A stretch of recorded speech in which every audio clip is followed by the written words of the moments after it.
আমাদেরকে আসা ও বসার তৌফিক দিয়েছে, সকলে বলি আলহামদুলিল্লাহ। আরো একবার জবান খুলে শুকরিয়া আদায় করব এই কারণে আমি ইসলাম ধর্মের অনুসারী, তাই খুশি হয়ে বলুন আলহামদুলিল্লাহ। আরো একবার শুকরিয়া আদায় করি এই কারণে আল্লাহ আমাদেরকে সর্বকালের সর্বশ্রেষ্ঠ আসমানি কিতাব কোরআন শরীফকে আমাদের জন্য গাইড হিসাবে এবং দোনো জাহানের সুলতান নবীদের নবী আহমদে মুস্তাফা মুহাম্মদ মুস্তাফা সাল্লাল্লাহু আলাইহি ওয়াসাল্লাম উম্মত উম্মতি করে আল্লাহ পাঠিয়েছেন। তাই সকলে খুশি হয়ে চিৎকার দিয়ে জবান খুলে বলুন আলহামদুলিল্লাহ।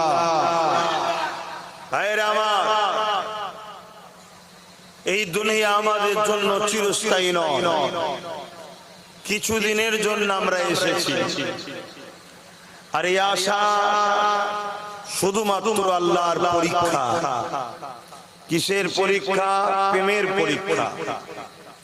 সব কিছুর উপরে সব থেকে বেশি আল্লাহ ও রসুলকে ভালোবাসি কিনা, আল্লাহকে সব কিছুর উপরে প্রাধান্য দিই কিনা, সবার কথা মানবো না আল্লাহর কথা মানবো, সবাইকে খুশি করব করার জন্য আল্লাহর বিরোধী হব না সবাই যদি বিরোধী হয়ে যায় আল্লাহ বিরোধী যেন না হয়ে যায়। এই ইত্যাদি ইত্যাদি পরীক্ষা যেটা মূলত আল্লাহর সঙ্গে প্রেমের নিসবত রাখে বান্দা ও খালেকে। যে আমি তোমাদেরকে বানালাম, দুটো চোখ দিলাম, দুটো কান দিলাম, দুটো পা দিলাম, দুটো হাত দিলাম, তোমাদেরকে আমি জমিন দিলাম, আসমান দিলাম, কত রকম ফল মূল খাদ্য শস্য তোমাদেরকে দিলাম, তোমরা সব কিছু আমার দয়ায় পেয়েছো।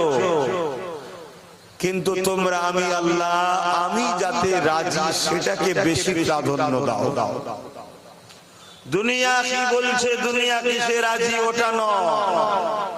এই দুনিয়ায় তুমি থাকবে কিন্তু সর্বসময় স্মরণে ইয়াদে আমাকে রাখবে। আমি যাতে রাজি সে কাজ করো, যে রাতে রাজি নয় সে কাজ করো না। আমি রাজি হলাম মা আতাকুমুর রাসূল ফাখুযুহু ওয়া মা নাহাকুম আনহু ফান্তাহু। আমার হাবিব যা আদেশ করছে মেনে নাও, এতে আমি রাজি। আমার হাবিব যা নিষেধ করছে ছেড়ে দাও, তাহলে আমি রাজি। কারণ আমার হাবিবের আদেশ মূলত আমি আল্লাহ আমারই আদেশ, আমার হাবিবের নিষেধ মূলত আমি আল্লাহ আমারই নিষেধ। কারণ আমি ডাইরেক্ট তোমাদের ঘরে আদেশ নিষেধ করব না, সবটা আমার হাবিবের দ্বারা। তোমার আর আমার বিচকানে আমার বন্ধু মুহাম্মদ রাসূল আছে, জোরে বলুন সুবহানাল্লাহ। এখান থেকে নেবে তোমাদেরকে দেবে, তোমাদেরও আমার কাছে আসতে গেলে আমার হাবিবের মাধ্যমে আসতে হবে। এইটা তোমাদেরকে ফলো করে চলতে হবে। তোমরা নামাজ পড়বে আমার হাবিব যেভাবে পড়েছে, রোজা রাখবে আমার হাবিব যেভাবে রেখেছে, হজ করবে আমার হাবিব যেভাবে করেছে, তোমরা কারবার ব্যবসা বাণিজ্য করবে আমার হাবিব যেভাবে করতে বলেছে, তোমরা যাকাত দেবে আমার হাবিব যেভাবে দিতে বলেছে, তোমরা বিবাহ শাদী করবে আমার হাবিব যেভাবে সংসার করেছে, তোমরা যাই করো, তোমরা রাষ্ট্র চালাবে আমার হাবিব যেভাবে মদিনাকে 10 বছর চালিয়ে দেখিয়েছে, তোমরা রাজনীতি করবে আমার হাবিব যেভাবে রাজনীতি করেছে, তোমরা অমুসলিমের সঙ্গে মিশবে আমার হাবিব যেভাবে মিশেছে, যাই করো আমার রাসূল হলো তোমাদের মডেল। জোরে বলুন সুবহানাল্লাহ। আরো জোরে বলা যাবে না সুবহানাল্লাহ। অন্য কাউকে মডেল নয়, কেন অন্য সবটা তোমাদেরকে ধোঁকা দেবে, ধোঁকা ক্ষতি করবে। যাদের জন্য হই হই হই হই করবে তারাই তোমাদেরকে নিয়ে যে পাখি পুঁতে দেবে। একমাত্র জায়গা আমার হাবিব, তার পাশে থাকো তুমি দুনিয়াতেও ইজ্জতওয়ালা হবে, কামিয়াবিওয়ালা হবে, পরকালেও তুমি চির জান্নাত আমার হাবিবের শাফাআতে পাবে। জোরে বলুন সুবহানাল্লাহ। পৃথিবীর সব থেকে পিছিয়ে পড়া জায়গা ছিল ইয়াসরিব। বিমারের জায়গা, ক্ষুধার্তর জায়গা, অশিক্ষিতর জায়গা, ঝগড়া ফাসাদের জায়গা, মানুষ টয়লেটে পৌঁছতে গেলে তরোয়াল নিয়ে যেত। এই মনে হয় কেউ ছেড়ে দিলে মারপিট করতে হবে। এত খারাপ জায়গা ছিল ইয়াসরিব, পৃথিবীর সব থেকে পিছিয়ে পড়া জায়গা। কিন্তু আমার রাসূলুল্লাহ কদম ওখানে দিলেন। তারা রাসূলুল্লাহর কদমে এসে পড়লো। নবী যা বলছে, যে হুজুর যেটা নিষেধ করছে সেটাকে নিষেধ। তারা পৃথিবীর আজকের দিনে এমন কোন জায়গা দেখাতে পারবে না ইয়াসরিব যেটা মদিনা শরীফের তুলনায় মিলাতে পারবেন। পৃথিবীর সর্বাধিক শ্রেষ্ঠ জায়গা আজকের তারিখ পর্যন্ত, কিয়ামত পর্যন্ত থাকবে, সেটা হলো ইয়াসরিব মদিনা শরীফ হয়ে গেছে। জোরে বলুন সুবহানাল্লাহ। কারণ কি? তারা আল্লাহর বন্ধুকে মেনে নিয়েছে। যতদিন পর্যন্ত আমাদের হৃদয়ে সব থেকে সবকিছু উপরে রাসূলুল্লাহ ছিল, ততদিন এই দুনিয়ায় আমাদের হুকুমত চলেছে, ততদিন দুনিয়া আমাদেরকে স্যালুট করেছে। সর্বধর্মের মানুষ আমাদের কাছে এসে নিরাপদ ছিল, সবাই আমাদেরকে আপন করেছে।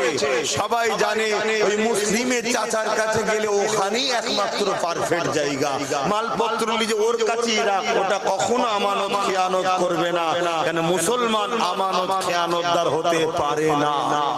যেদিন থেকে আমরা দিল থেকে রাসূলুল্লাহকে বার করে দুনিয়ার খুনি, চোর, সমাজ বিরোধী, দাঙ্গাবাজ, ফিতনাবাজ, চরিত্রহীন, জালিম নেতাদের ঘরে ঢুকিয়ে দিয়েছি, সেদিন থেকে দুনিয়াতে আমাদের ইজ্জত নাপতে নাপতে নাপতে এত নিচে, কলকাতার হাতিবাগানে কুকুর বিক্রি হচ্ছে 15 লাখ, 20 লাখ, 30 লাখ, আর মুসলমান বিক্রি হচ্ছে 500 টাকা। এর কারণ আমরা রাসূলুল্লাহকে বার করে দিয়েছি। আপনি বলবেন এটা কি কথা বলছেন, আমি নবীকে ভালোবাসি। তো আপনার ভালোবাসাটা ছলনা, নাটক। যেমন আপনি আপনার ভালোবাসা জীবন সাথী, পরিবারের সঙ্গে ছলনা করেন, ওই রকম ছলনা। হ্যাঁ, যদি প্রকৃত স্বামীকে কেউ ভালোবাসে, প্রকৃত স্ত্রীকে কেউ যদি ভালোবাসে, ওই স্ত্রী চাইবে আমার স্বামী যেন জান্নাতে যায়, স্বামীও চাইবে আমার স্ত্রী যেন জান্নাতে যায়, জান্নাতে যাওয়ার রাস্তা দেখাবে। কিন্তু এখন সব ভালোবাসা ছলনা, সেই ছলনার জেরক্স ভালোবাসা আমাদের হৃদয়ে। মানুষকে বলি আল্লাহকে তো ভালোবাসি, রসুলকে তো ভালোবাসি, যদি বলা হয় কবে আল্লাহ রসুলের জন্য কেঁদেছো একটু বলো তো দেখি। আল্লাহ রসুলের দিনের জন্য কবে তোমরা মিটিং করেছো বলো তো দেখি। আল্লাহ রসুলের দিনের বিরোধী কাজ হচ্ছে, কতবার তোমরা একত্রিত হয়ে প্রতিরোধের জন্য বেরিয়েছো বলো তো দেখি। আর অথচ দৈনিক পাওয়া যাবে মুসলমানের বেটা নামাজ কাজা করে দিয়ে, রোজা কাজা করে দিয়ে, লাঠি সুতালিয়ে মুসলমানের মাথায় মারছে। কেন মারছিস রে? না, আমার দল নেতা নেত্রীর বিরুদ্ধে। কাকে মারছিস? তোর নবীর উম্মতকে, তোর কলেমার ভাইকে। একটা মরা মানে পুরা কমলি একটা। আর যার জন্য মারছিস সে আবার যখন সুযোগ পাবে তোকেই দেখবে ফাঁসি দিয়েছে। একটা খবর খুব ভাইরাল হচ্ছে না, হচ্ছে তো নাকি? আমি তো কিছুদিন হলো সব লাইভটাই বন্ধ করে দিয়েছিলাম। এটা তো অ্যাকচুয়ালি আমার বাইরে বাইরে ছেলেরা আছে ভালোবাসা, তারা ওইসব গান টান এসব সব শোনা বন্ধ করে দিয়েছে। তো বলে হুজুর আপনার জলসা কমসম ভাইজান শুনি, ওটাও বন্ধ করে দিলেন কেন? আমি না, এইসব জিনিস ভালো নাই, থাক, বন্ধ থাক। এখন দেখছি না, লাইভ ছাড়া চলা যাবে না, এটা থাক। দিদি বলেন কেন? এক বেচারি মৌলানা সাহেব জলসা করছিল, বেচারি, তাকে নিয়ে যে ওরা শুনছেন তো। এখন তার যদি জলসার লাইভ টাইপ পাওয়া যায় তাহলে একটা প্রমাণ হবে যে টাইমে অশান্তি হয়েছিল ওই টাইমে দেখুন আমি জলসা করছি। কথা বুঝছেন না? বললেন না, এই একটা ব্যাপার আছে। তারপরে এখন কাটিং টাটিং করে যা করে দিচ্ছে, ছেলেকে মেয়ে বানিয়ে ফেলছে, মেয়েকে ছেলে বানিয়ে ফেলছে। হ্যাঁ, বড় বিপদ। তো যাক, আমি ফিরে আসছি মূল কথাতে।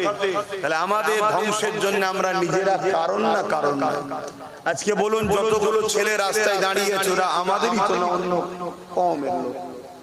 বল, আমাদেরই ছেলে ছেলে, কিন্তু এরা দেখুন দিনের বেলা রোদেতে আমাদেরই কমের, এরা না হলো কিছু ছেলে আছে তারা 200-500 বিরিয়ানির জন্য রোদে গিয়ে ইসলাম বিদ্বেষী চোর ছেঁচড়া ডাকাত খুনি বাটপার চরিত্রহীন নেতাদের মুখের দিকে তাকিয়ে বসে থাকে না, থাকে না?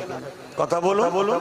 অথচ আলেমে হাক্কানি নবীর ওয়ারিস যারা, তাদের মুখের দিকে তাকিয়ে যদি সামিঈনরা বলে আরে নবী তো দেখতে পাইনি, নবীর গোলাম দেখছি, আল্লাহ তাদের ছোট ছোট গুনাহ মাফ করতে থাকে। জোরে বলুন সুবহানাল্লাহ। তাদের মুখ দেখার জন্য আমাদের ছেলেরা আসে। দেখুন আমার ভাইগুলো সব দূরে দূরে দাঁড়িয়ে আছে। কেন রে বাবা? এটা তো তোর নবীর দিনের আলোচনার মাহফিল। এগুলোকে যত আবাদ করবি তোদের ইজ্জত বাড়বে। কেমন? দুনিয়াবি খেয়ালে বলছি, তোরা যত হাজার হাজার লোক এক জায়গায় হবি, যারা তোদেরকে মারতে চাইছে তারা ভাববে যাস না রে, ওদের মধ্যে এখনো একতা আছে, ওদের মধ্যে এখনো দিনের প্রেম আছে, ওদেরকে আল্লাহ সাহায্য করবে, যাস না, এখনো টাইম আছে। আর যত দূরে সরে যাবে ওরা বুঝতে পারবে এরা আল্লাহ থেকে যখন সরে গেছে, দিন থেকে যখন সরে গেছে, এদের বিপদে আল্লাহ সাথ। কথা কিছু বুঝছেন? এটা গেল দুনিয়াবি ক্ষেত্রে। এখানে বসলে তো গুনাহ মাফ হয়, মাফ হয় না? উলামারা কি বলেছে? গুনাহ হয়। এখানে তো বসলে আল্লাহ গুনাহ মাফ করে। তাহলে বলুন আমরা নিজেদের ক্ষতি নিজেরা করছি না করি? আল্লাহ নবী বলেছে যখন দুনিয়া জমিনে মানুষেরা আল্লাহ পাকের জমিনের উপরে পাপাচারে লিপ্ত হয়ে যাবে, অন্যায় অত্যাচার জুলুমে লিপ্ত হয়ে যাবে, সমাজের বুকে সুদ ঘুষ বেড়ে যাবে, আমি রাসূলুল্লাহ জানিয়ে দিই আল্লাহ পাক সমাজের উপরে এমন এমন ব্যাধি বিমার পাঠাবে যে ব্যাধি বিমারের মেডিসিন তৈরি করতে পারবে না। যদিও রিসার্চ করতে করতে 10-20 বছর পরে ব্যাধি যদি চিকিৎসা পেয়ে যায়, ওই ব্যাধি চিকিৎসা দিবার পাওয়ার পরে ওটাকে প্রয়োগ করার আগে নতুন করে আবার এক ধরনের বিমার এসে যাবে, ওই বিমার নিয়েও মানুষ আবার পেরেশানে পড়ে যাবে। আল্লাহ রাসূল বলে দিলেন আখিরি জামানাতে ফিতনা মানুষের বাড়ি এইভাবে আসতে থাকবে, এইভাবে পড়তে থাকবে, যেমন আকাশের পানি মানুষের বাড়ির উপরে পড়ে। এ উম্মতে মুহাম্মাদি, তোমাকে আমাকে রাসূলুল্লাহ কিয়ামত পর্যন্ত জিন্দেগিতে চলার প্রতিটা রাস্তা তোমাকে আমাকে দেখিয়ে দিয়েছে। বিপদে গেলে কোন রাস্তায় গেলে বিপদ হবে, কোন রাস্তায় গেলে কামিয়াবি হবে, সব রাস্তা রাসূলুল্লাহ দেখিয়ে দিয়েছে। যদি কামিয়াবি চাও রাসূলুল্লাহকে ফলো করো, যদি কামিয়াবি চাও রাসূলুল্লাহকে মডেল হিসাবে মেনে নাও, যদি কামিয়াবি চাও উসওয়াতুন হাসানা, আল্লাহ যাকে উত্তম মডেল করেছে সেই রাসূলুল্লাহর গোলামি করো, নিজেকে গোলাম হিসাবে প্রমাণ দাও। দুনিয়ার লোক যেন বলে এটা রাসূলুল্লাহ দ্বীনের পাহারাদার। আল্লাহু আকবার, জিন্দাবাদ, আল্লাহু আকবার। দুনিয়া যেন বলে এই যুবকটা তুই যাই করিস ভাই, একে রাসূল থেকে সরাতে পারবি না। এই নবীর নাম যেখানে হবে সেখানে ছুটে চলে যাবে। খাইয়েও রাখা যায় না, পয়সা দিয়েও রাখা যায় না, ধুমকি চুমকি দিয়েও রাখা যায় না, এগুলো সব রাসূলের গোলাম। দুনিয়া যেন বলতে শুরু করে তবে তো তুমি কামিয়াবি, তবে তো তুমি কেনা।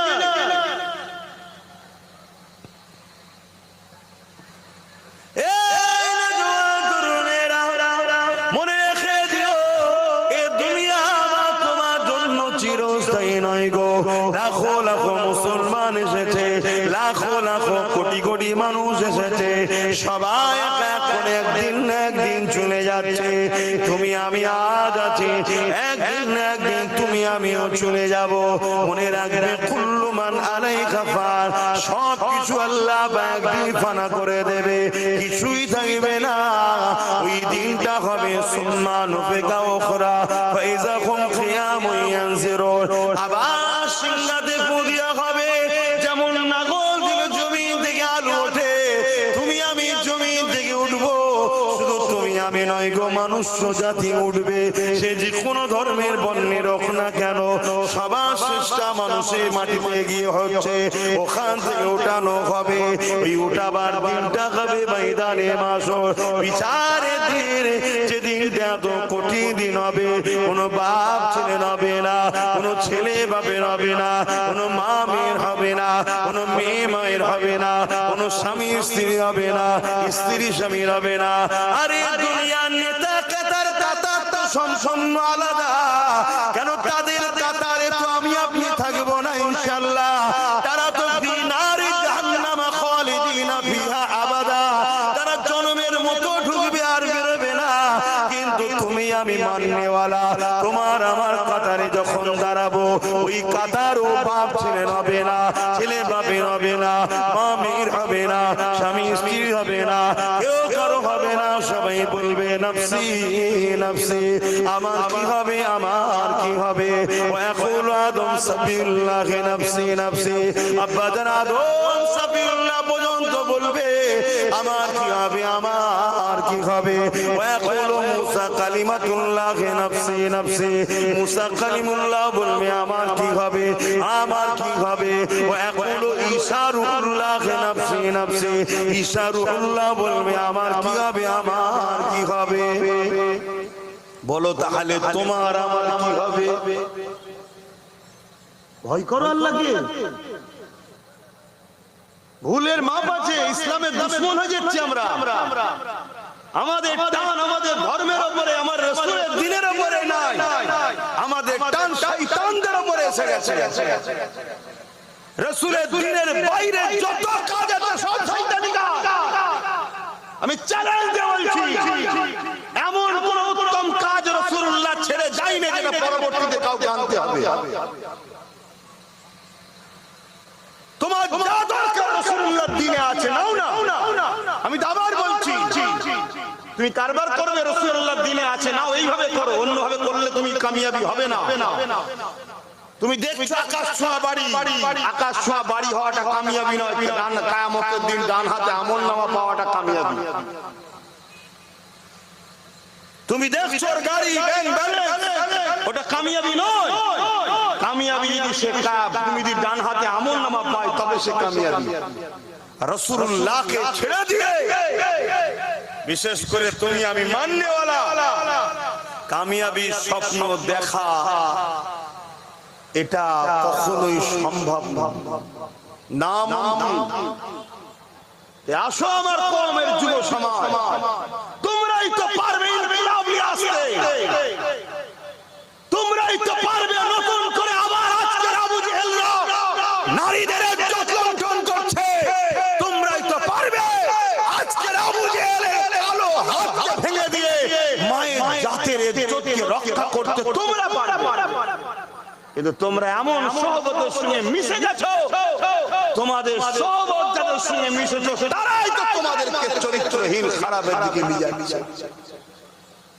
তোমরা ফুলের মতো পবিত্র হবে, আমার রাসূলুল্লাহর আখলাকে আসো, আমার নবীর আখলাক তোমাদের জীবনে আনো। হাদিস পাকে আছে, এক যুবক সাহাবীর কাছে একজন দেশের এক সুন্দরী নারী রাজার কন্যাকে দায়িত্ব দিয়ে পাঠিয়েছে, যাও ইনাকে তার বাপের কাছে পৌঁছে দাও। ওই নারী প্রথম, যেমন আজকে সব মিডিয়াতে দেখা যায় না, মুসলমান মানে এরা এই দেখছেন না, কত বড় বড় কথা বলছে তোমাদের এই পাশে। এক মানব রূপী পশু কোরআনে নাকি ভুল আছে, এটা সাম্প্রদায়িক কথা নয়, এটা অনুষ্ঠনীমূলক কথা নয়, এটা কি দাঙ্গা লাগাবার কথা নয়। একে রাজ্য সরকার পাহারা দিয়ে রেখেছে। আর আজকে কেউ যদি বলে আমার পাসপোর্ট আছে,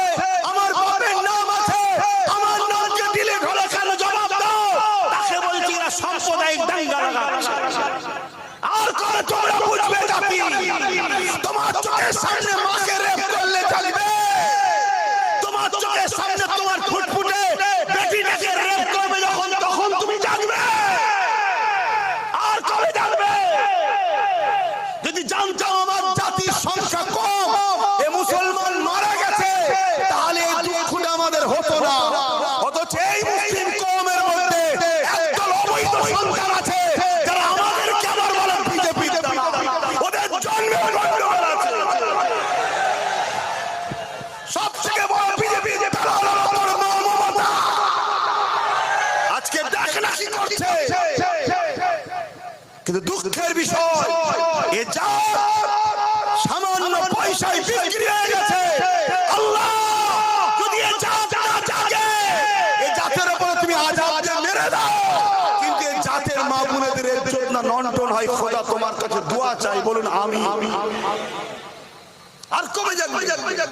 চোখের সামনে দেখতে পাচ্ছ না ওই পূর্ব মেদিনীপুরের শুভেন্দু দিন রাত সাম্প্রদায়িক দাঙ্গা লাগাবার কথা বলে, দিন রাত রোহিঙ্গা, দিন রাত মোল্লাদের গাল দিচ্ছে। তাকে রাজ্য সরকারের প্রশাসন পাহারা দিয়ে ঘোরাচ্ছে না? ঘোরাই। এই মুসলিম কওমে অবৈধ সন্তান যারা জন্ম নিয়েছি, তোরা আমার ঘরে জন্ম নিলি, কিন্তু তুই সন্তান হালালি নয়। যদি হালালি হলিস, তাহলে নবী বংশের ঔলাদকে কখনো গালি দিতিস না। আজ আমার মসজিদ চলে যাচ্ছে, মাদ্রাসা চলে যাচ্ছে, কবরস্থান চলে যাচ্ছে, তারপরও আমার নাগরিকত্ব চলে যাচ্ছে। আমার বলার অধিকার নেই। আমি বলতে গেলে দাঙ্গাবাজ, ফিতনাবাজ, জুলুম, বন্দী করো, অ্যারেস্ট করো। আর শুভেন্দু কি করছে? বলো, এখানে পাশে অর্জুন সিং কি করছে? বলছে ইসলামে নাকি রেপ করা ভালো কাজ। ভালো কাজ? কথা বলে ভালো কাজ? এ জাত আল্লাহর আযাব আসার আগে শুধরে যাও। আল্লাহর আযাব আসার আগে শুধরে যাও। বড় কঠিন পরিস্থিতি সমাজে।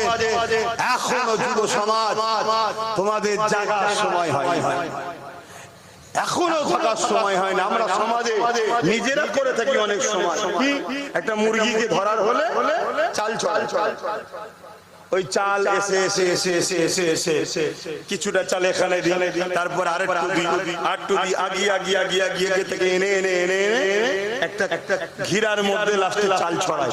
ও খেতে খেতে খেতে কত খেয়ালই নেই, ও ঘিরার মধ্যে ঢুকিয়ে গেছে। তখন গেট লাগিয়ে তাকে ধরে ফেললো, জবাই জবাই জবাই। তোমার আমার দশতে এইটা হচ্ছে। হ্যাঁ, সব জায়গা বাড়ছে। ইমামেরা অনেক কিছু চিল্লাচিল্লি করে 500 টাকা করে গেছে। ইমাম সব ইমামের কথা বলবো, অনেক ইমাম আছে পয়সা নাই না, আর ডাইরেক্ট আবার যদি লোবো না, তারপরে চাপ এসে যাবে, নাচারে নিতে হয়, কিন্তু সেটা নিয়েছে খরচ করেন। অনেকে আমাকে বলেছে ভাইজান আপনি বিশ্বাস রাখেন, খরচ করেন। কিন্তু যদি বলি লোবো না, আমি দুর্বল, আমার সেই ক্ষমতা নেই, আমি গরিব মানুষ। হ্যাঁ, নাচারের মশলা আল্লাহ পাক তাকে দেখছে, আল্লাহ নাচারের খাতিরে মানুষকে মাফ করে দেয়। কিন্তু আমার কওমের কিছু একদল ইমাম লেবাসের দালাল আছে না? আর এইগুলো বলি বলে তারা আবার আমার বিরুদ্ধে কথা। এখন নতুন করে এক মুফতি দালাল কথা বুঝছেন না? হ্যাঁ, মুফতি এনারাও বসে আছে, কিন্তু দালাল মুফতি আলাদা। সে কখনো ঘুরিয়ে ফিরিয়ে দিনের পক্ষে কথা বলবে না, ঘুরিয়ে ফিরিয়ে শুধু বলবে হ্যাঁ সবই ঠিক আছে, অকাব যাচ্ছে, অকাবের কথা হচ্ছে, সবই বুঝছি, তারপরও একটু দেখতে হবে। অসুবিধা হচ্ছে আপনাদের? যুবকরা অসুবিধা হচ্ছে। আজ আব্বাস সিদ্দিকী কথা বলছে, কাল আব্বাস সিদ্দিকী বলবে না, আস্তে ধিক্কার এসে যাচ্ছে। কখনো কখনো মনে হচ্ছে যে আল্লাহ এদেরকে মেরে ফেলে, এদেরকে মেরে দাও, আযাব দিয়ে আসমান থেকে কিছু গজব দিয়ে মেরে দাও। ফালতু খালি জঞ্জলের মতো ভর্তি হয়ে পড়ে আছে, অপরের কাজে লাগছে, দিনের দুশমনদের কাজে লাগছে, দিনের তো কাজে লাগছে, মেরে দাও। কিন্তু কমসে কম এদের বাচ্চাগুলো, এদের মা বোনগুলোকে বেউজ্জতি করো না। আজ তোমাকে কেউ যদি 500 দেয়, 1000 দেয়, তুমি কি ভাবছো এর ওসুল করবে না? এই ওসুলটা কখনো তোমার মা, কখনো তোমার বোন, কখনো তোমার মসজিদ, কখনো তোমার মাদ্রাসা, কখনো তোমার দ্বীনের উপর ওসুল করছে।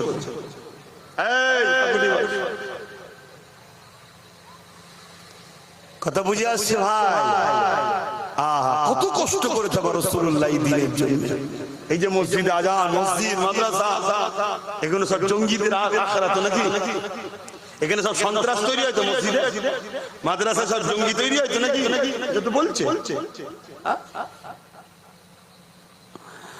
আরে আমার রাসূলুল্লাহ এই দিনের জন্য কত কষ্ট করেছে। এই জমিনের উপরে যখন নারীদিগকে বাপেরাই চাইতো পুঁতে দিত, আল্লাহ নবী তাদেরকে বুঝিয়েছে নারীগুলোকে চাইতো পুঁতে দিও না, কেননা নারী যিনি সৃষ্টি করেছে তিনি পুত্র সন্তান দেয়, তিনি কন্যা সন্তান দেয়। নারীদেরকে অবহেলা করো না, নারীদেরকে চাইতো পুঁতে দিও না। আল্লাহ রাসূল এইভাবে বুঝিয়েছে। এ যুবকেরা, তরুণেরা, অনেকে রাসূলুল্লাহর কথা শুনে বুঝে গেছে, তারা জুলুম বন্ধ করেছে, কিন্তু জালিম অত্যাচারী আবু জুল উতবা সাহেবরা দেখলো মুহাম্মদ রাসূলুল্লাহকে রুখতে হবে। কেন আমরা নারীকে ভোগের পাত্রী বানিয়ে দিয়েছি। মুহাম্মদ রাসূলুল্লাহ নারীদের মর্যাদা দিতে চাইছে। যদি মুহাম্মদ রাসূলুল্লাহকে রুকা না যায়, তাহলে মানুষ আস্তে আস্তে যাচ্ছে, নারী সমাজে মর্যাদা পেয়ে যাবে। আজ যেমন আমার ভারতবর্ষে এক কানা বাবা দেখলাম। কি বাবা বলবেন তো? কানা বাবা, এক চোখ কানা। সে কানা বলছে মেয়ে তো মজা করার জিনিস। শুনছেন আপনারা? শুনছেন না শোনেন? আমার কথায় রাগ হচ্ছে? আপনার রাগে যায় কানা বাবা চেনেন? কানা আপনার সোশ্যাল মিডিয়ায় দেখেন? সে বলছে মেয়ে তো মজা করা জিনিস। আমি জানি না তার মা যদি কথা শুনে কি নজরে নেবে। তাহলে বলুন, এই সকল ভণ্ড যারা মেয়েদেরকে মজা করা জিনিস বলে, আর ইসলাম বলছে নারী হলো জান্নাত। জোরে বলুন সুবহানাল্লাহ। একটা একটা নারী, একটা একটা জান্নাত। প্রত্যেকটা পুরুষের জান্নাত নারীর পায়ের তলায়। ওই নারীটা হলো ওই পুরুষের আম্মা জান। জোরে বলুন সুবহানাল্লাহ। এই কানা বাবার মতো যারা ভণ্ড আছে, এরা ইসলামকে মেনে নিতে পারবে? তারা তো ইসলামের বিরোধী করবে। শুনতে তারা কি করছে? ইসলাম নিয়ে মিথ্যা ছড়া, ইসলামের কোরআনে হিংসা ছড়ায়। কোরআন 17 জন নাউজুবিল্লাহ মিলে লিখেছে, তারা তো ছড়াবে তাদের চালাতে ঘরে দিয়ে। আর তাদের চালারা প্রকাশ্য বলে বেড়াতে পারছে কেন? তাদের পিছনে ফোর্স আছে, রাজ পাওয়ার তাদের হাতে, আর আমাদের কিছু নেই। আমরা শুধু পাঁচেটে বেরিয়েছি, দালালি করেছি, চালাও। এজন্যই তারা বলতে পারছে।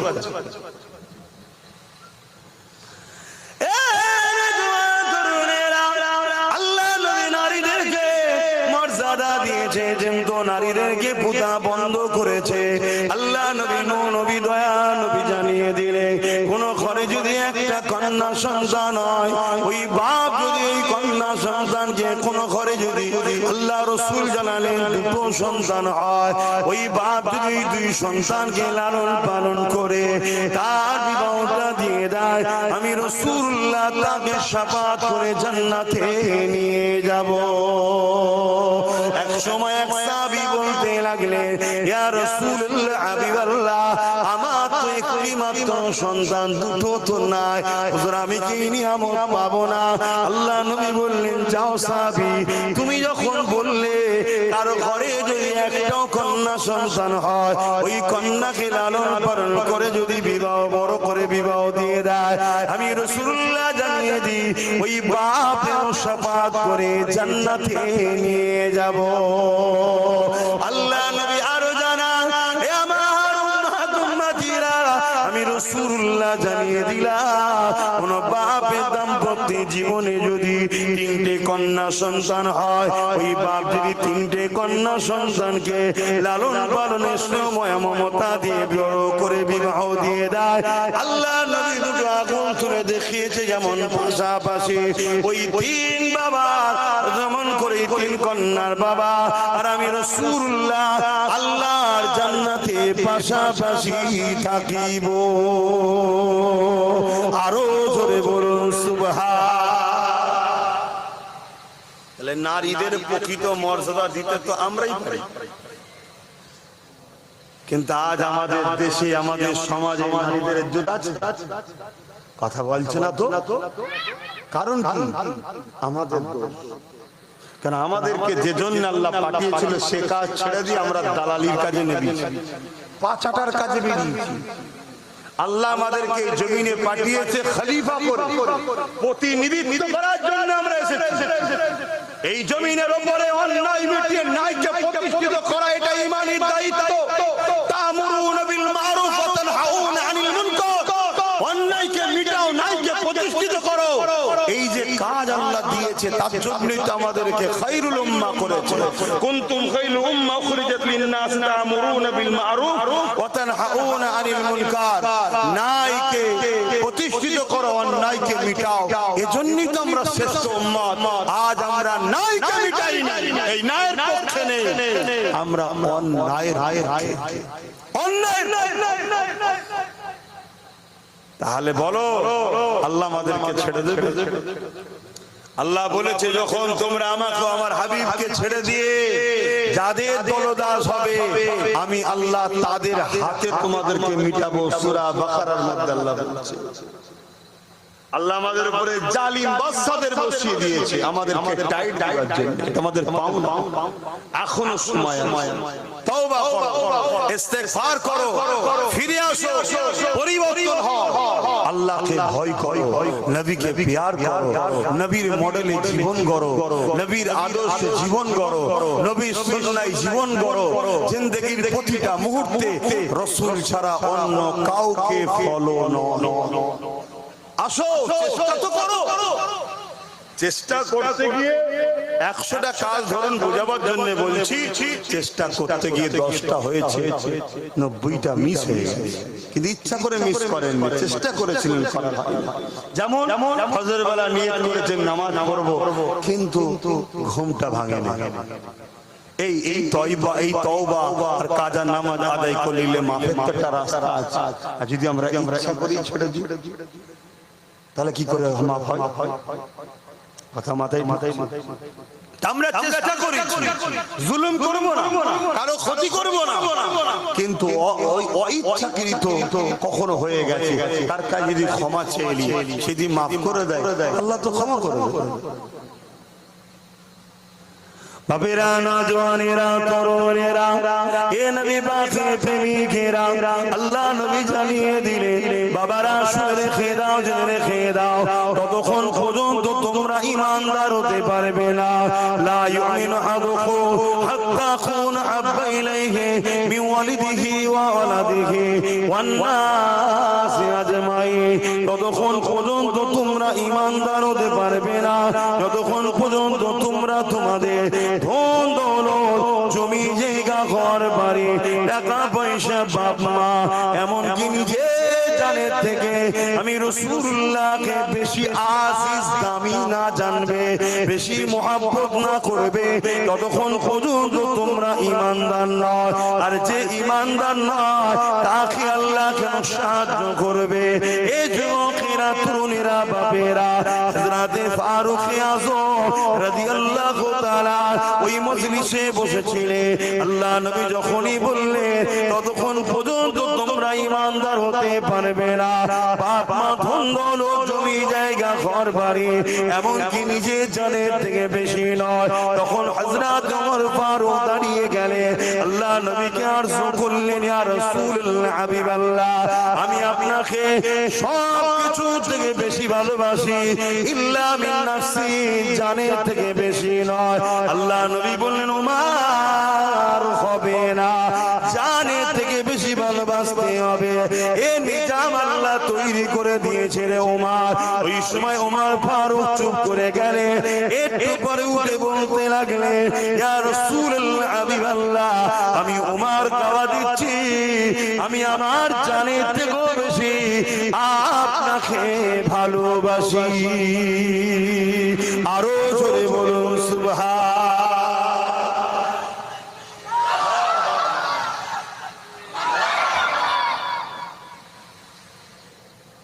যারা আমার রাসূলুল্লাহকে ভালোবাসবে সে কখনো নবীর দুশমনের সঙ্গে হাত মিলাতে পারবে? নবীর দুশমনের সঙ্গে কাঁধে কাঁধ মিলাতে পারবে? নবীর দুশমনকে সহযোগিতা করতে পারবে? একটা হলো বিনিময় আর একটা হলো মেহনত, তার জন্য সহযোগিতা করা। দুটো এক নয়, আলাদা আলাদা। দুনিয়াদারিতে হিন্দু মুসলিম দলিত আদিবাসী সাঁওতাল বাগদি খ্রিস্টান মতুয়া শিখ পাঞ্জাবি সবাই মানুষ ভাই ভাই মিলেমিশে থাকবে, সব আদমের সন্তান, সব মা হাওয়ার ছেলে মেয়ে। শুনছেন? আজকে আমার কেউ কাজ করে দিয়েছে, বিনিময়ে তাকে পয়সা দিয়েছি, বা আমি কারো দোকান থেকে কিছু কিনেছি, বিনিময়ে পয়সা দিয়েছি, কেউ আমার থেকে কিছু মাল দিয়েছে, বিনিময়ে পয়সা দিয়েছে। এটা হলো বিনিময়, এটা আলাদা জায়গা। কেউ আমার উপকার করেছে, বিনিময়ে আমি তার উপকার করেছি। কেউ আমাকে হেল্প করেছে, বিনিময়ে আমি তাকে হেল্প করেছি। কেউ আমাকে এখানে প্রাধান্য দিয়েছে, বিনিময়ে তার জায়গায় আমি তাকে প্রাধান্য দিয়েছি। এটা বিনিময়। কিন্তু আমি সামান্য অর্থের জন্য, নিজের একটু পদের জন্য আমি এমন লোককে সহযোগিতা করে শক্তিশালী করছি যে আমার মসজিদ মাদ্রাসাকে মিটাচ্ছে, কোন ইমানদার এই কাজ করতে পারে? শুনছেন তো নাকি? আর নবীর বিরুদ্ধে যে গিয়েছিল তার সম্বন্ধে কোরআনে হাতে আল্লাহ কোরআনে আয়াত নাযিল করে। আমার এই মাওলানা ভাইরা আরো জানে ভালো। নবী পাকের বিরোধী করেছিল ওয়ালিদ বিন মুগীরা। কোরআন পাকে সূরা কালাম সম্ভবত, তাই তো নাকি? ওয়ালিদ বিন মুগীরার বিরুদ্ধে আয়াত নাযিল করে। শত শেষ আয়াতে আল্লাহ বলছে 10 নম্বরে, হাবিব ওর কথাই মনে দুঃখ করবেন না, ও হলো জারুর সন্তান। কে বলছে? জোরে বলবেন, আল্লাহ বলছে। তাই মুসলিম ঘরে যদি কেউ এই নবীর দুশমন থাকে আর তাকে যদি আমি বলি যে সন্দেহ হয়, ও হালালি নয়, আপনাদের কষ্ট হয় নাকি? আওয়াজ দিয়ে বলবেন। হ্যাঁ হয়, সেটাও বলুন যে কষ্ট হয়। আর যদি বলেন যে না, সেটাও বলুন ঠিক বলছে। আল্লাহর কোরআন যেখানে জানাচ্ছে আপনি আপত্তি করেন। শুনছেন তো নাকি? অত সহজ নয়। বাবরে যে বিদেশে 5 বছর, এখানে সন্তান হচ্ছে, কি ব্যাপার রে? 5 বছর বাইরে সন্তান হচ্ছে, কি ব্যাপার? এরকম সন্তান আছে না? ওই সন্তানের দ্বারা দিনের কাজ হবে মনে হয়, ওই সন্তানের দ্বারাই ওয়াকাব বাঁচবে মনে হয়, ওই সন্তানের দ্বারাই ওয়াকাবের দুশমনদের পিছনে গিয়ে। শুনছেন তো নাকি?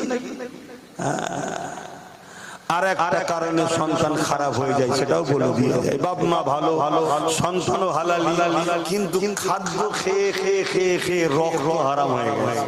শুনছেন তো নাকি? তার দ্বারাও দিনের কাজ হবে মনে হয়। কেন নাপাক শরীর কখনো পাক জান্নাতে?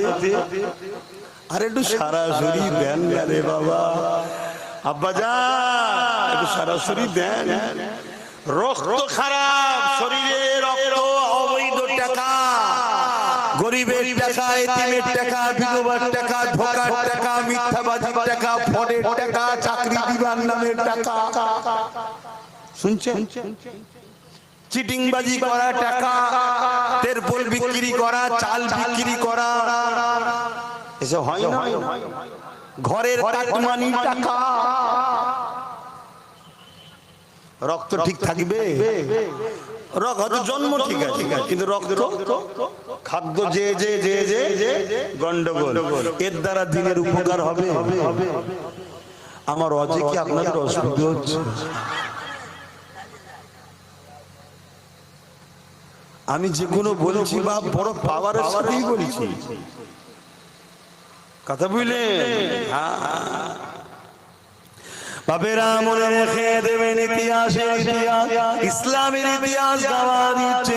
যুগে যুগে যুগে ইসলামের সব থেকে বড় ক্ষতি যারা করেছে, তারা ইসলামের লেবাসে, ইসলামের ঘরে জন্ম নিয়ে, ইসলামের ঘরে সন্তান দাবি করে, সামান্য অর্থের জন্য, পদের জন্য ইসলাম বিদ্বেষীদের সঙ্গে হাত মিলিয়ে ভেতর থেকে গাদ্দারি ধোঁকা দিয়ে ইসলামের সবচেয়ে বড় ক্ষতি করেছে।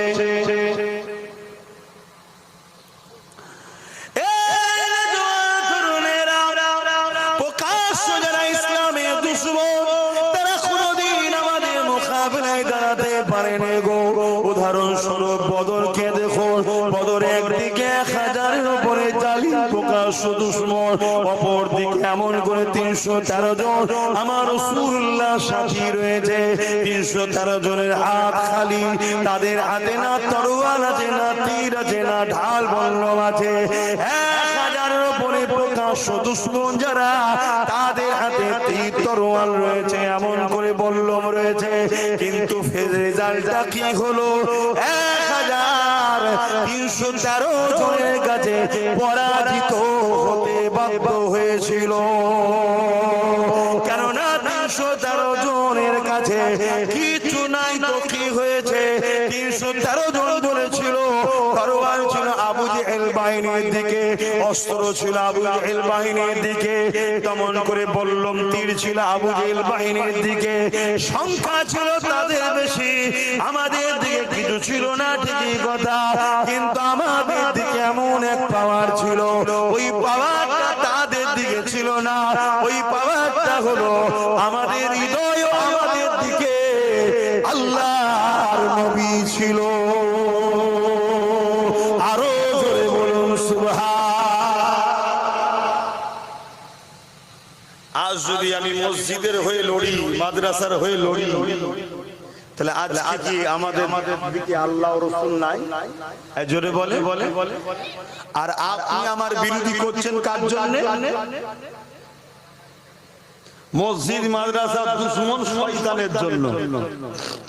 দেখলেন না এক শয়তান বলছে আগামী কাল আবার জুম্মা, মসজিদে যেন উস্কানিমূলক বক্তব্য না হয়। এই শয়তান, মসজিদে উস্কানিমূলক বক্তব্য হয়? এই কথা বলছেন না? তাহলে আমাদের সব মুনাফিক শয়তান কোনো কথা বলছে না? মুনাফিক মৌলী সাহেব, মুনাফিক বক্তা সাহেব, মুনাফিক হুজুর সাহেব, মুনাফিক বিক্রেতা সাহেব সব চুপ কেন? যে আপনি এটা কি বলছেন? এই কথাকে এক্ষুনি উইথড্র করুন, এক্ষুনি কথাকে বলুন ভুল হয়েছে, না আপনার দলে থাকবো না। আমার খোদার ঘরে দাঁড়িয়ে এই আমরা তোরা উস্কানিমূলক কথা বলি? ইসলাম তোদেরকে শিখিয়েছে উস্কানিমূলক কথা বলার কথা? ইসলাম তোদেরকে শিখিয়েছে না আল্লাহ শিখিয়েছে যে আল্লাহর ঘরে দাঁড়িয়ে উস্কানিমূলক বক্তব্য দিবি? আমি জানি না। এরপরে এই মসজিদ বিদ্বেষী শয়তানের চাটুকারি করবে কি আমার জানা নেই। তবে যদি কেউ করে, ওই শয়তানের চাটুকারি ইমামের পিছনে নামাজ হতে পারে না, কারণ এর দ্বারা স্বাধীন নয়। আর যে স্বাধীন নয় তার পিছনে নামাজও নয়। মুফতিরা বসে আসে যদি ভুল ফতোয়া হয়, কত শুনছেন? তাহলে আমার ধর্মটাকে শেষ করার চক্রান্ত হচ্ছে না? এবার তো মসজিদগুলো টার্গেট হবে, মসজিদের মধ্যে বলবে ক্যাম্প হবে, ইমাম কি বক্তব্য দেয় শোনা হবে। কেন? উস্কানিমূলক বক্তব্য হয়। এই শুনছেন কোন দিকে লিয়ে যাচ্ছে? আপনাদের তো হুঁশ না, আপনাদের তো হুঁশ 1000 টাকাটা যদি 2000 হয়ে যায়, আর বিশেষ করে আমার বোনেরা আরো 100 টাকা পেয়েছে, আল্লাহু আকবার, যেন জান্নাতের সার্টিফিকেট পেয়ে গেছে। হ্যাঁ, আর অত সব থেকে নাম বেশি বাদ মায়েদের। একটা জায়গায় দেখছি শয়তান বলছে হাত তুলে দেখাও তো কার কার নাম নেই, দেখি সব হাত তুলে দিয়েছে। কি হবে? শুনছেন আমার কথা খারাপ লাগছে নাকি? খুব যদি খারাপ লাগে তাহলে দুটো রাস্তা আছে, এক আমায় নিয়ে আসবেন না, আর নাই আসবেন না, যেমন অনেকে আসে। আমি বাপ আল্লাহর সৃষ্টি, আল্লাহর নবীর গোলাম। কথা শুনছেন? ও পৃথিবীর বাকি কাউকে আমি চারানা দাম না। ও কি করবি না, সর্বোচ্চ মেরে ফেলবি, তাই তো নাকি? ও যেদিন মরণ যেদিন আছে সেদিনই হবে, একদিন আগেও পারবি না, একদিন পরেও পারবি। ও নিয়ে কখনো টেনশন করিনি মরণ নিয়ে, কেন রাসূলুল্লাহ বলে আখিরি জামানে আমার উম্মত মার খাবে, কারণ হলো মৃত্যুকে ভয় করবে, আল্লাহকে নয়। তো মৃত্যুর ভয় করলে মার খেতে হবে। যেমন আজকে মার খেতে হচ্ছে আমার জাতকে। দ্বিতীয় নম্বর, রাসূলুল্লাহ বললেন লুবি হবে। ব্যক্তিগত জীবনের জন্য কখনো আমি ভাবি না যে আমার কি হবে, খাওয়া কি হবে, থাকবো কি, ঘর কি হবে, এসব ভাবি না। ও আমার আল্লাহ আছে। হ্যাঁ, আমি একটু হাত টাত পাতি, লোককে বুঝাই, হাজারবার বুঝাই, ওটা আমার জন্য নয়।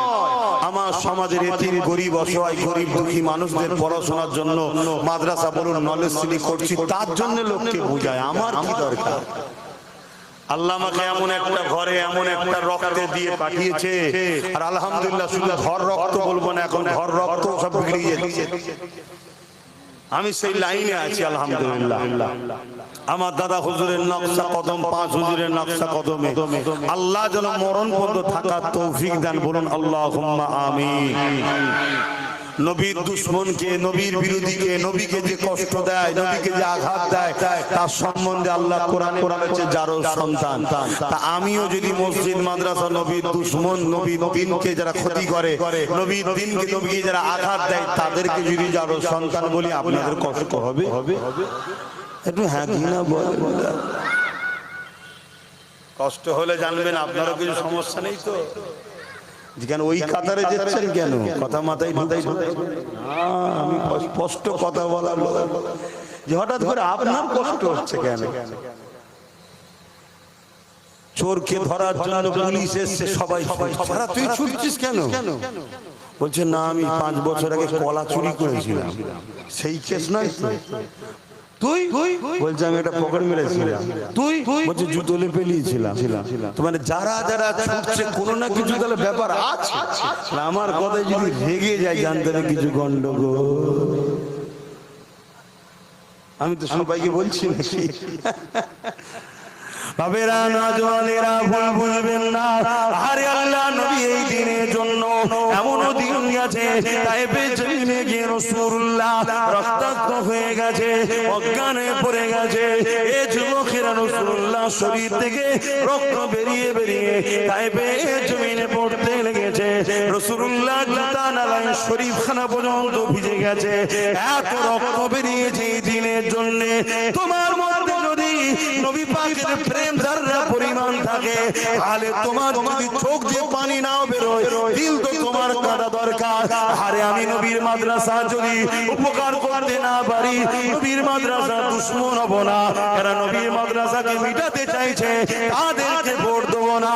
আমি মাদ্রাসা যদি কোন রকম এক বস্তা সিমেন্টও যদি না দিতে পারি, মাদ্রাসা তৈরি করার কাজে যদি নাও আসি, কিন্তু কমসে কম আমার মাদ্রাসাকে যারা আইন তৈরি করে মিটিয়ে দিবার প্ল্যান করছে, তাদেরকে একটা ভোট দিয়ে সহযোগিতা করব না। আমি যদি মসজিদের কোনো উপকারে না আসি, হালকা বয়স হয়তো মসজিদে যেতেও পারিনি, ঘরে নামাজ আদায় করে নিচ্ছি, বা কখনো কাজা হয়ে যাচ্ছে, এটা গুনাহ করে ফেলছি, কিন্তু আমার মধ্যে জানো এই খসলতটা না থাকে। এরা আইন তৈরি করেছে, ওয়াকফকে দখল করে মসজিদকে ভাঙছে, তাদেরকে শক্তিশালী করার জন্য ভোট দেব না। যারা ওই আইনকে মেনে নিয়েছে, তাকে আমি শক্তিশালী করার জন্য ভোট দেব না। এইরকম তো দরদ আপনার মধ্যে থাকা দরকার। আমি কোরআন পড়তে পারিনি, হালকা বয়সে ভুল করে ফেলেছি, কিন্তু কোরআনকে আমি মহব্বত ভালো যদি বাসি, তাহলে কোরআনের পক্ষে যদি আমি হাফেজকে দান না করতে পারি, কোরআনের মাহফিলে খরচ যদি করতে না পারি, কমসে কম যে শয়তান বলবে কোরআন শেষ হয়ে যাবে, আমার উন্নতি শেষ হবে না, ওই শয়তানকে তো ভোটটা আমি দেবো না। কেননা ওই শয়তান আমার কোরআনের বিরুদ্ধে কথা বলেছে। এই যুবকেরা, তরুণীরা, বাবেরা, এই মনে রেখে দিবে, মরতে আপনারও হবে, মরতে তোমাদেরও হবে, কিন্তু মনে রেখে দিও কবরের জমিনে কাউকে পাবে না গো। কবরের জমিনে আল্লাহ যখন দিয়ে দেবে, ওই কবরের জমিনে মুহাম্মদ রাসূলুল্লাহ আসবে। দুনিয়ায় যদি মুহাম্মদ রাসূলুল্লাহ দ্বীনের ঝান্ডা ধরে এগিয়ে যেতে পারো, মুহাম্মদ রাসূলুল্লাহর মসজিদে মাদ্রাসার পক্ষে থাকো, মুহাম্মদ রাসূলুল্লাহ দ্বীনের পক্ষে থাকো, মনে রেখে দিও ওই কবরের জমিনে মুহাম্মদ রাসূলুল্লাহ তোমার জন্য ফেরেশতাকে সুপারিশ করে দেবে। আর দুনিয়ার জমিনে তুমি 500,000-এর জন্য হারাম বিরিয়ানি, হারাম খাদ্য খাবার জন্য মসজিদ মাদ্রাসা কোরআনের দুশমনকে তুমি যদি ভোট দিয়ে শক্তিশালী করো, মনে রেখে দিও ওই কবরের জমিনে নবীর শাফাআতও পাবে না, পরকালও পাবে না। আর যাদের দলদাস হয়ে গেছো, এই শয়তান তো আগে থেকেই জাহান্নামে চলে যাবে, তোমাদের কাতারে তো পাওয়া যাবে না। এখনো সময় আছে, ভেবে চিন্তে কাজ করো। যদি ভেবে চিন্তে না কাজ করো, যতগুলো আজ বেঁচে আছো বাকিগুলো কালকে নাম বাদ করে যাবে। শুনছেন তো? অসুবিধা হচ্ছে? 2022-এ বলেছিলাম একটা ছেলেরই গলা পাওয়া যাচ্ছে, আপনাদের মধ্যে গায়ে লাগছে না, সেই এর গলাটাই পাওয়া যাচ্ছে। এর গলাটাই পাওয়া যাচ্ছে, আপনাদের সবার গলা কি একাই চেপে দিচ্ছে? আল্লাহ তোকে বড় হলে যেন দিনের মুজাহিদ, দিনের জন্য লড়াই করার, ওয়াজ করার তৌফিক দিক। বলুন আমিন, বলুন আল্লাহুম্মা। বলেন আপনারা, ঠিক বলছি তো নাকি? তো ভাইরা আমার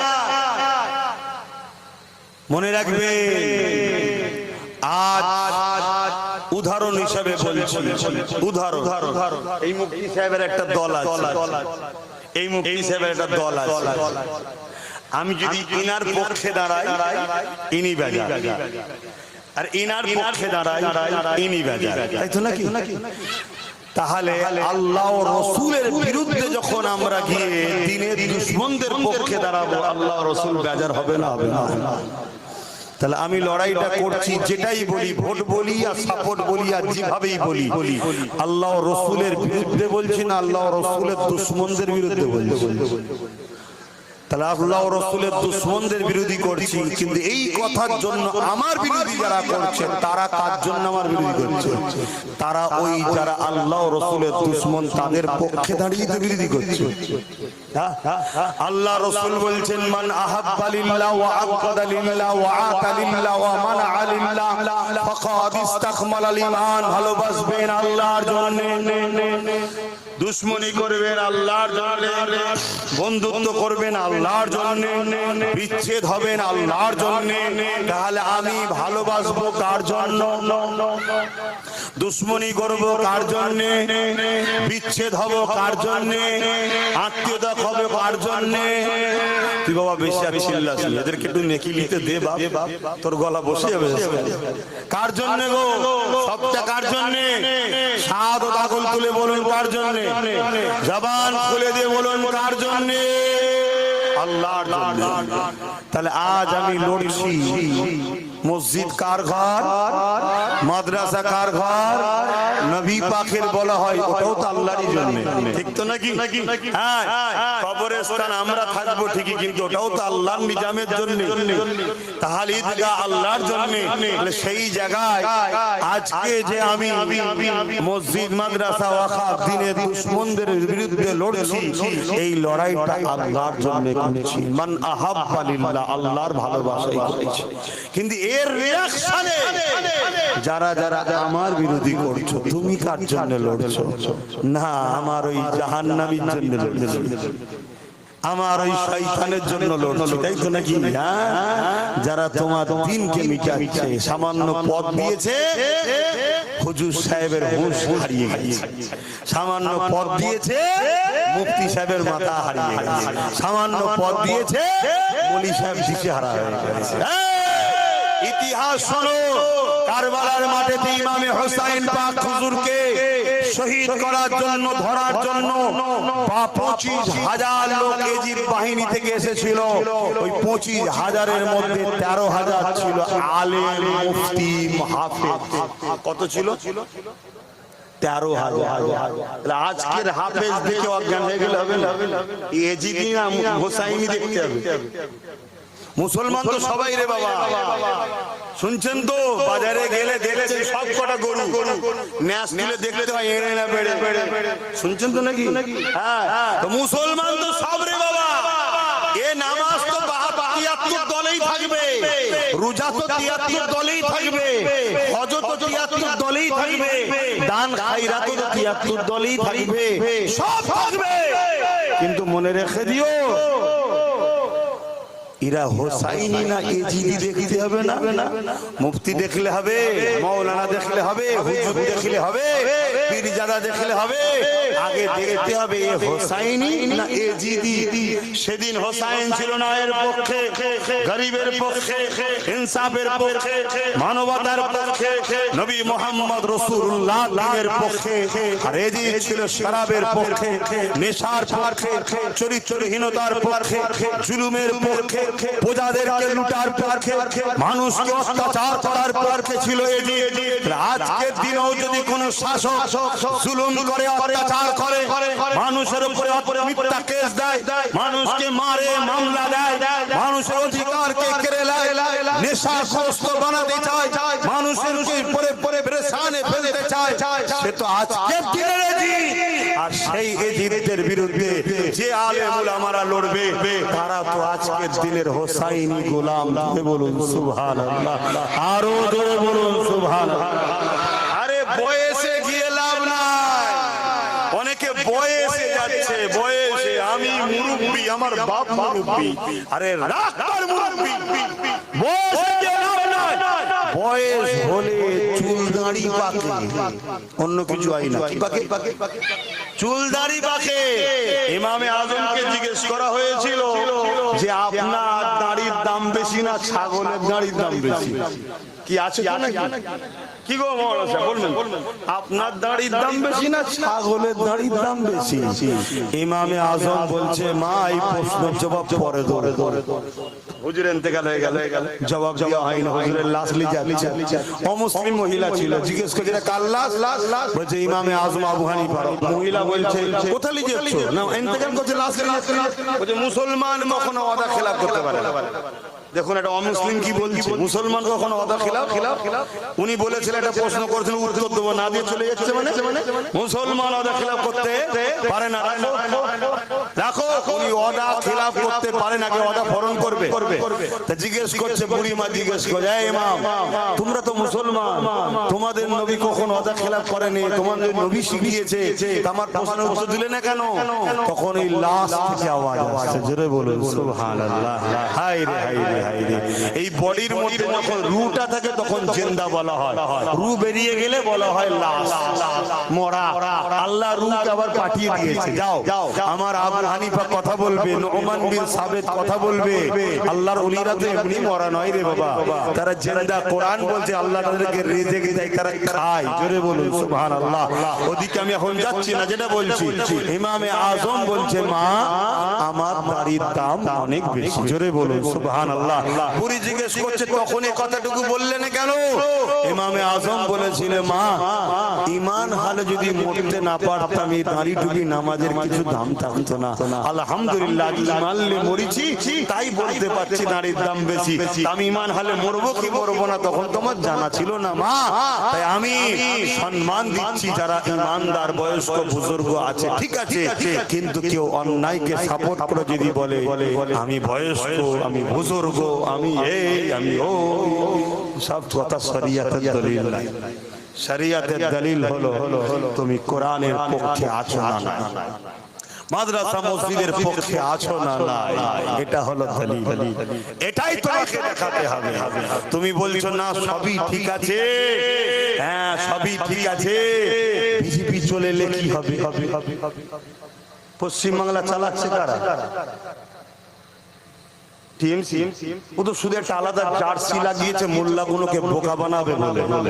বোকা পাড়ায় সেই চুনকে দই বলে বিক্রি করা না, এই বোকা মুসলমানগুলোকে একটা বোকা বানাবে বলে একটা শুধু স্যাম্পল দিয়েছে টিএমসি। আদৌ চালাচ্ছে তো বিজেপি। এতদিন 15 বছর চালাচ্ছে কারা?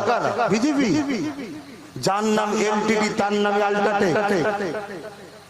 শুধু ট্যাক্স বেড়ে গেছে বলে কোম্পানি নামটা চেঞ্জ করে দিচ্ছে। কথা বুঝে আসছে না? হ্যাঁ, কারণ এখানে 40% মুসলমান, এখানে ডাইরেক্ট হিট করলে অসুবিধা আছে। এখানে ঘুমটাওয়ালাকে পাঠাও, সে গিয়ে ইফতারও থাকবে, নামাজও থাকবে, ঈদগাহও থাকবে। কথা বুঝে আসছে? সব জায়গায় থাকবে। আবার ভেতর থেকে মাদ্রাসা ভাঙবে, মসজিদ ভাঙবে, মাদ্রাসার শিক্ষক বন্ধ করে দেবে, সব ওয়াকফের বিলটাই সই করে দিয়ে আসবে, আন্দোলন করতে যাবে বলবে দিল্লি গিয়ে করো, এখানে নয়, আমি আছি, আমার উপর ভরসা রাখো। তারপরে এসআইআর এর সময় সইটা করে দেবে, দিয়ে বলবে এসআইআর হতে দেবো না। তারপরে যখন নাম বাদ চলে যাবে, কেউ আন্দোলন করতে গিয়ে ধরা পড়লে বলবে মেল পান্ডাকে ধরে ফেলেছি, মেল পান্ডাটাকে তার দলেরই লোক।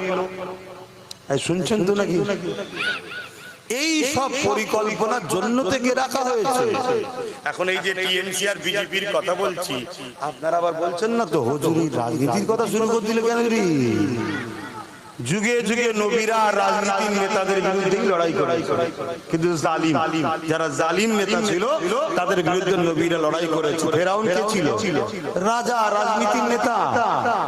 শুনছেন তো নাকি? তার বিরুদ্ধে মুসা নবী লড়াই করেছে। নমরুদ কে ছিল? পৃথিবীর রাজা ছিল, রাজনীতি কিন্তু জালিম ছিল, তার বিরুদ্ধে ইব্রাহিম নবী লড়াই করেছে। আবার নবী সুলাইমান সাল্লাল্লাহু নাই পরায়ণ, আল্লাহর জমিনের বাদশা ছিলেন, পৃথিবীর বাদশা ছিলেন, কিন্তু ইনসাফ পরায়ণ নাই পরায়ণওয়ালা ছিলেন। জোরে বলুন সুবহানাল্লাহ। তাহলে সেই জায়গাগুলো আপনাদেরকে বুঝতে হবে। আমরা যদি না বুঝাই তো বুঝাবে কে? কে বুঝাবে আপনাদেরকে? তো যাই হোক, রাজনীতি করা হালাল, রাজনীতি করা হারাম। রাজনীতির নামে যদি কোনো মানুষকে শোষণ করো ওটা হারাম। রাজনীতির নামে যদি কোনো মানুষকে মিথ্যা মামলা দাও ওটা হারাম। রাজনীতির নামে যদি কোনো ধর্মের ক্ষতি করো ওটা হারাম। আপনি মুসলমান ক্ষমতার জোরে অমুসলিমের ধর্মস্থানকে আঘাত দিতে পারবেন না, এর ইজাজত নেই। কারণ রাজনীতি ধর্ম হলো রাষ্ট্র সেবা, রাষ্ট্রবাসীর সেবা। কথা বুঝে আসছে? এই রাজনীতি যেটা করবে সেটা করা হালাল, আপনি যেখানেই থাকেন করতে পারেন। আমি ভারতীয়, আমার দেশে রাজনীতি করব, আমার দেশে শরাবকে বন্ধ করব, ঘুষকে বন্ধ করব, ধর্ষণকে বন্ধ করব, জুলুমকে বন্ধ করব, মানুষের অধিকার মানুষকে পাইয়ে দেবো। এর মধ্যে ইসলামে কোনো নিষেধ কাজ হচ্ছে নাকি? অসুবিধা কি আছে? কিন্তু রাজনীতির নামে আমি পাড়ায় পাড়ায় স্কুল বন্ধ করে মদ চালু করব, এটা হারাম। আর এই হারামকে যারা সাপোর্ট করে অবশ্যই তারা ওদের দলভুক্ত জাহান্নামী। শুনছেন? আমি রাজনীতির নামে গরিব দুঃখীকে তার যে অধিকার সেই অধিকারটা দেবো, তা না করে আমি রাজনীতির ক্ষমতায় মানুষকে শোষণ করব, মানুষের অধিকার না দিয়ে মানুষের সম্পদকে শোষণ করব। একদিক দিয়ে 1000 টাকা দেবো, 1500 টাকা দেবো, আর যুবক তেল নিয়ে যেই রাস্তায় বেরিয়েছে অমনি পুলিশ পাঠিয়ে বলবো ওর কাছে 3000 ফাইন কর। শুনছো তো নাকি? খুব খুশি ছেলেরা, গুটকা খাওয়ার পয়সা পেয়ে গেছে। দুপা যেতে না যেতেই দাঁড় করে দিচ্ছে। কি খবর স্যার? হেলমেট নেই কেন রে? দে 1000। বুট নেই কেন রে? 500 দে। লাইটটা মার দেখি, ডিবাটা এত হাইট কেন রে? 500 দে। 2000। কাগজ, ধোঁয়ার কাগজটা গন্ডগোল। দে আরো 1000। এমনি তো 3000 হয়ে গেল। আগে আরো সব কাগজ ঠিক থাকার পরেও বলবে, সব কাগজ ঠিক থাকার পরেও বলবে পাঞ্জাবি পরে চালাচ্ছিস কেন? যদি জড়ি তুই তো মরবি, কাউকে ঝেড়ে দিবি। কিছু করার নেই, পুলিশের আমি দোষ দিচ্ছি না, তারা নিরুপায়। তাদেরকে উপর থেকে কোটাতে দেয় এই মাসে তোমাকে 50 লাখ দিতে হবে, না হয় জঙ্গল মহলে পেটিয়ে দেবে। তো সে বেচারি যাবে কোথা? তো সে তুলবে কোথা থেকে? তার কি ফ্যাক্টরি আছে নাকি টাকা ছাপাবে? তোমার আমার পকেট লিজে আলা ধরেন আমাকে ঠিক রাখে। কথা কিছু বুঝে আসছে? অসুবিধা হচ্ছে? এত যদি নাও বোঝে কমসে কম একটা কথা তো বোঝে, আমার হাতকে শক্ত করে, আর আমি যদি মসজিদ মাদ্রাসা ভাঙিয়ে হাতকে শক্ত করবে? জোরে বলুন, জোরে বলুন। না, করবো না কোনোদিনই। কথা বুঝে আসছে? তাহলে আজকে ওয়াকফের দুশমন কেন্দ্রীয় সরকার ওয়াকফ কালা কানুন তৈরি করেছে না করেন? তাকে শক্তিশালী করবে, আর তাকে যে এই বাংলায় আস্তে আস্তে জায়গা করে দিচ্ছে এবং তার কালা কানুন ওয়াকফ বিলকে যে মেনে নিয়েছে সেই রাজ্য সরকার বিগত যে ছিল তাকে শক্তিশালী করবেন। আর যদি করেন, রাসূলুল্লাহর হাদিসটা তাহলে একটু শুনে যান। আল্লাহ নবী বললেন যে অন্যায় জালিম জুলুমকারীকে জালিমকে জানার পরও যে মুসলমান, মিশকাত শরীফের হাদিস, তাকে শক্তিশালী করার জন্য সাথ দেবে, ওই মুসলমান ইসলাম থেকে বেরিয়ে যাবে। শুনছেন? কোন মুসলমান জালিমকে জালিম জানার পর শক্তিশালী করার জন্য তাকে যদি সাথ দেয় ওই মুসলমান ইসলাম থেকে বেরিয়ে যাবে। যে আমার ওয়াকাফকে মিটাতে চাইছে কেন্দ্র সরকার, আমাদের কাছে জালিম না জালিম না? আর রাজ্য সরকার তার আইনকে মেনে নিয়েছে, এটা জালিম না জালিম না? দুর্গাপুরে বললো যে মাদ্রাসা ভাঙেছে, এটা জালিম জুলুম না জুলুম না? জুলুম যে করে তাকে বলা হয় জালিম, তাই তো নাকি? তাহলে এদেরকে যদি আপনি ভোট দেন ইসলামে থাকবে? এবারে বলবেন হুজুর সব ঠিক আছে, কিন্তু দিবার সময় তার আপনি থাকছেন না। 1000 টাকা পেয়ে গেছি যখন দিয়ে দিয়ে শুনছেন তো নাকি? ওই ঘরের মধ্যে যেখানে ভোট হবে সেখানে আমি নেই তো কি হয়েছে? আল্লাহ আছে না না? জোরে বলো, আছে না না? ওই জায়গায় যখন সুইচ টিপবেন ভাববেন আমি ওয়াকাফের দুশমনকে ভোট দিচ্ছি। ওয়াকাফের দুশমন মানে জালিম। জালিমকে যখন সুইচ টিপছি রাসূলুল্লাহর হাদিস ইসলাম থেকে বেরিয়ে যাবে। আর যে ইসলাম থেকে বেরিয়ে যাবে তার দাড়ি, তার নামাজ, তার রোজা, তার হজ, তার দান, তার খায়রাত কোনো কাজে। এই সব দানটা করা দরকার আছে না না? এবারে সেই লাস্টে একটা কথা আসবে, সবই বুঝলাম, বিজেপি চলে আসবে, কি হবে? শুনছেন তো নাকি? আনন্দবাজার পত্রিকার একটা খবর দেখেছিলেন? রাজ্য সরকার বলেছিল বিজেপিকে ফন্ড এনে লড়বো, এই বাংলায় বিজেপি আসেনি, বিজেপিকে আনা হয়েছে। আর আপনি বিজেপিকে রুখবেন বলছেন? আপনার ওখানে ক্ষমতা আছে? কথা বলো। বিজেপি যা করছে রাজ্য সরকার সেটা করছে না করেনি? মনে রাখবেন বিজেপি যা আরএসএস তাই, টিএমসি যা আরএসএস তাই। কথা বাতে ঢুকছে। আরএসএস এর প্রোডাক্ট অন্যান্য রাজ্যে বিজেপি বিক্রি করছে আর এই রাজ্যে রাজ্য সরকার বিক্রি করছে। কথা মাথায় ঢুকছে? এরপরও বলছি, ধরুন আপনি রুখবেন বলছেন, আপনার তো 15-20 হাজার করে ভোট বার, আর এর পরের বারে আবার একবার বাদ দিয়ে দেবেন, তো গেল কি করে রুখবেন? অত উপরন্ত যদি আজ আমার কথা মেনে নিতেন, যদি আমাদের গোটা 15-20 থাকতো, তাহলে লড়াইটা জমতো না? জমতো না? একটাই লড়াই সারা বাংলা করছে, তার সাথে আরো গোটা 15-20 থাকতো, লড়াই জমতো না? জমতো না? অতএব যদি মনে হয় বিশ্বাস এই বান্দার উপরে হয়, এই যে নামগুলো এখনো বাদ রয়েছে, বলছে ট্রাইব্যুনালে যেতে হবে। ট্রাইব্যুনাল এখন চালু হয়েছে,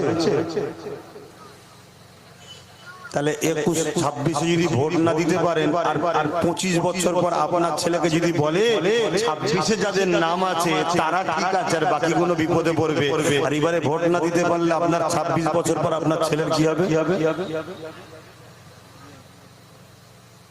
বলেন, এই বিপদে কি আমি ফেলেছি আপনাদের? কিন্তু আমি 2022-এ বলেছিলাম একটা দিন আসছে তোদের নাম ভোটার তালিকায় থাকবে না। শুনেছেন কে? একটু হাত তুলে দেখো। সবাই শুনেছেন, শুনেছেন বলি হয়তো পরিবর্তন হয়েছে। এগুলো শুনিয়ে ক্ষতি করছি? এই বাংলায় এত চিল্লে চিল্লে বুঝিয়ে ক্ষতি করেছি নাকি আপনাদের? তা এখনো সময় আছে। আল্লাহ চাইলে ইনশাআল্লাহ ও তো বেরোবে, ওর সাথে যদি আরো অনেক কটা আল্লাহ দেয়, তাহলে ওর জন্য এই যাদের নাম এখন ওঠেনি এদের সাথে যদি কোনো ধোঁকা হয়, লড়াই করার শক্তি একটা পাওয়া যাবে না? যাবে না? বাস আজকে বলছে আমি ডিটেনশন ক্যাম্পে যেতে দেবো না, বলছে তো নাকি? এর আগে কি বলেছিল? এখানে হতে এসআর হতে হয়েছে না হয়নি? আজকে বলছে ডিটেনশন ক্যাম্পে যেতে দেবো না। দুবার যে মিথ্যা কথা বলে, আরো অনেক বলেছে রে বাবা। 10,000 মাদ্রাসা হয়ে গেছে তো, ফুরফুরাই রেল চলছে তো নাকি? এরকম প্রচুর মিথ্যা আছে, সেদিকে আমি যাচ্ছি না। তার কথাই যদি বিশ্বাস করে পড়েন আমার কিছু করার নেই। কেন? আমি সোজাসুজি কথা ভাই, আপনার দরকার 1000 টাকা, আমার কাছে যদি থাকে তবে তো আমি দেবো। আপনার দরকার 1 গ্লাস পানি পিপাসা, আমার কাছে থাকে তো দেবো। আপনার দরকার হেল্প, আমার কাছে পাওয়ার থাকে তো দেবো।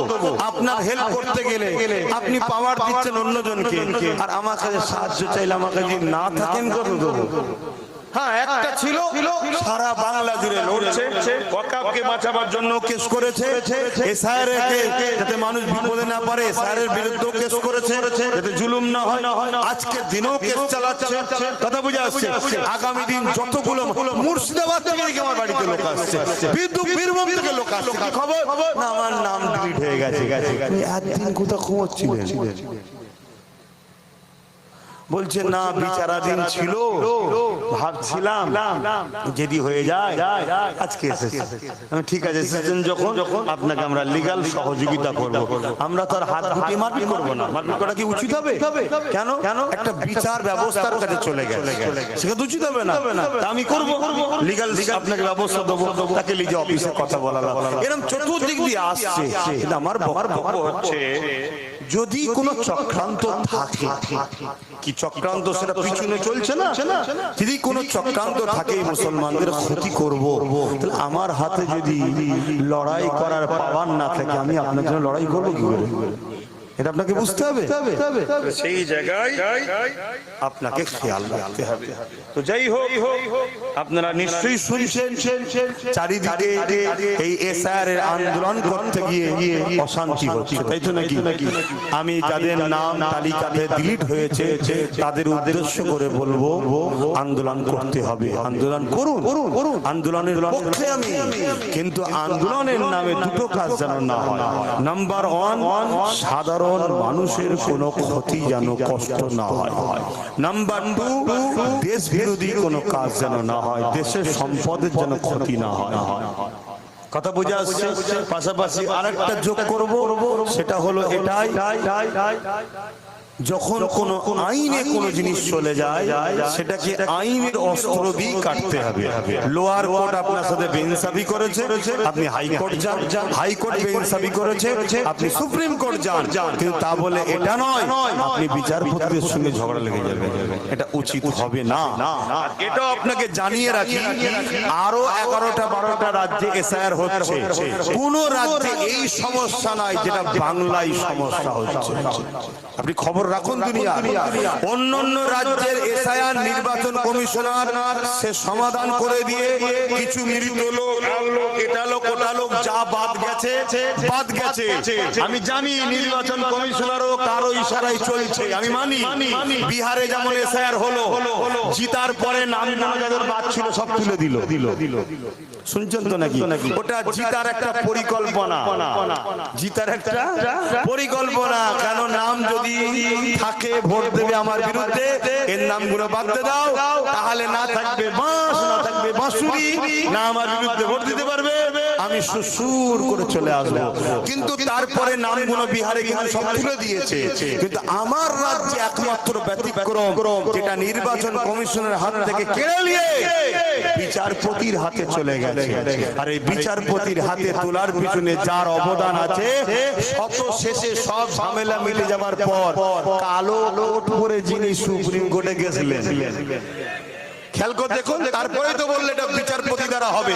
যদি বিচারপতির হাতে না থেকে নির্বাচন কমিশনের হাতে যদি থাকতো, তাহলে তো আমরা সবাই আন্দোলন করতে পারতাম যে আপনি কি করে ভোট ঘোষণা করছেন, আপনি দায়িত্বশীল হয়ে আপনার নাগরিক এখন ভোটের তালিকায় নাম ওটা ক্লিয়ার হয়নি, আপনি ভোট ঘোষণা করলেন কি করে? আগে নাম ঠিক করুন, তারপরে ভোট। আর বিচারপতির হাতে চলে যাওয়া মানে বিচারপতি বলছে ভোট ঘোষণা তো আমার কাজ নয়, আমাকে দিয়েছে, আমার টাইম মতো দেখবো, যাকে সন্দেহে বাদ দেবো, যাকে মনে হবে রাখবো, সন্দেহওয়ালারা পরে কোর্টে যাবে, বিচার হবে। যদি কোর্টের জজেরা তখন আবার বসে ট্রাইব্যুনালে বসে যদি বলে এ নাগরিক, নাম উঠবে, যদি বলে নাগরিক নয়, কি করবে আল্লাহ ভালো জানে, আমি এখন বলতে পারছি না। কিন্তু আমার তো কাজ নয়। নির্বাচনকে বাঁচালো কে? নির্বাচন কমিশনকে বাঁচালো কে? কথা বুঝে আসছে? সব গোটা কেস। তাই আন্দোলন করুন, আন্দোলন যেন হিংসায় রূপ না নেয়।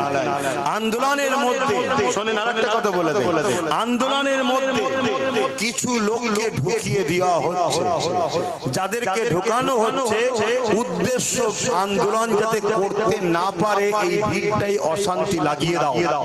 যেমন আপনারা খবর পাচ্ছেন কিছু কিছু জায়গায় আন্দোলন শান্তভাবে হচ্ছিল, তার মধ্যে ভিড় ঢুকে গিয়ে অশান্তি করেছে, আর সেই অশান্তির পরে নিরীহ নিরীহ লোকগুলোকে টার্গেট করে ধরো। কথা বুঝে আসছে? সেই টার্গেট করে ধরো। যেমন স্পষ্ট কথা বলছি, একজন শাহজাহান কাদেরী সাহেব নামে একজন মাওলানা সাহেব, বেচারি সে তার ব্যাংকের কাগজের সমস্যা হয়েছিল, সমাধান করে ঘরে ফিরছে, দেখছে রোডে আন্দোলন হচ্ছে। আন্দোলন হলে আপনারা কি করেন? বাইরে বেরিয়ে দেখেন তো? বাইরে বেরিয়ে দেখেন কোথায়? আন্দোলনের বীজখানে না ভিড় পিছন দিকে? পিছন দিকে দাঁড়িয়ে দেখছে, পিছন দিকে দাঁড়িয়ে সে বেচারি দেখছে, কিন্তু তাকে টার্গেট করে তুলে দেওয়া হলো। অথচ ওই আন্দোলনে যারা বক্তব্য দিচ্ছে তাদেরকে কিন্তু তোলা হলো না। কেন? তারা তো ফিতনা তাল লাগালো যাতে আন্দোলনে করার জন্য কেউ না নামতে পারে। কি প্ল্যান চলছে দেখছেন? কিন্তু এই সব কিছু প্ল্যান কখনো আপনারা ঢুকতে পারবেন না যতক্ষণ পর্যন্ত না আপনাদের হাতে রাস পাওয়ার থাকবে।